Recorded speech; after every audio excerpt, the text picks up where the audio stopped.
2025 was another busy year for Illinois politics. From Mike Madigan's downfall to a homeschool regulation plan failing, WAND's Mike Madigan covered it all and brings us the highlights from those top political moments. 2025 started off with a controversy in the Illinois House as members of the Democratic caucus stood up against efforts to crack down on the intoxicating hemp market. The plan would have banned packaging designed to look like food products and prohibit marketing targeted at children. It would also impose the same taxing and testing requirements the state has in place for recreational marijuana. Intoxicating hemp would only be allowed to be sold to customers 21 and older at licensed dispensaries. This would have passed with a supermajority.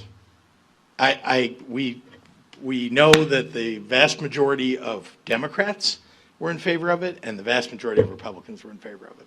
So the fact that it didn't get called a bipartisan bill to safeguard the people of the state of Illinois is a tragedy. Illinois also saw the longest-serving state house speaker in U.S. history convicted and sent to prison this year. Michael Madigan reported to a West Virginia prison in October after a jury found him guilty of public corruption in February. Madigan received a 90-month sentence, but the Velvet Hammer will also have to go through 3 years of probation and pay a $2.5 million fine for his illegal actions with Commonwealth Edison. We have got to get back to a place, rather than growing government, to get people to trust government, and we can't do it on the path that we're on. Democratic leaders said they were fed up with President Donald Trump's actions in Washington and needed to start focusing on putting up a strong fight to win up and down the ballot next year. They also celebrated Attorney General Kwame Raoul for his work to defend the state in court battles against the president. I did get elected during Trump 1.0, but Trump 2.0 is something different.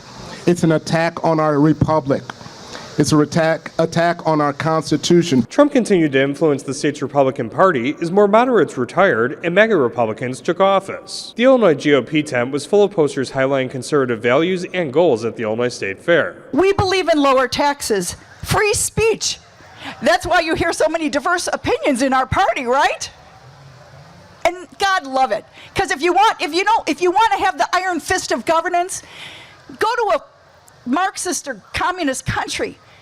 Live a little while in Springfield. Illinois House Democrats paused action on a bill in April that would have created regulations for homeschooling after months of public backlash. The plan required families to inform school districts if they choose to teach their children at home. Parental figures would also need to verify if they have a high school diploma or GED in order to teach their kids. Spencer said they hope that change would stop abuse within homeschooling. I am deeply sorry and disappointed that some people would use this as an opportunity to sow seeds of anger and fear by actively spreading misinformation to make people afraid rather than work together on the real issues. Republicans argued that idea was doomed to fail from the beginning. Reporting in Springfield, Mike Madigan, WAND News.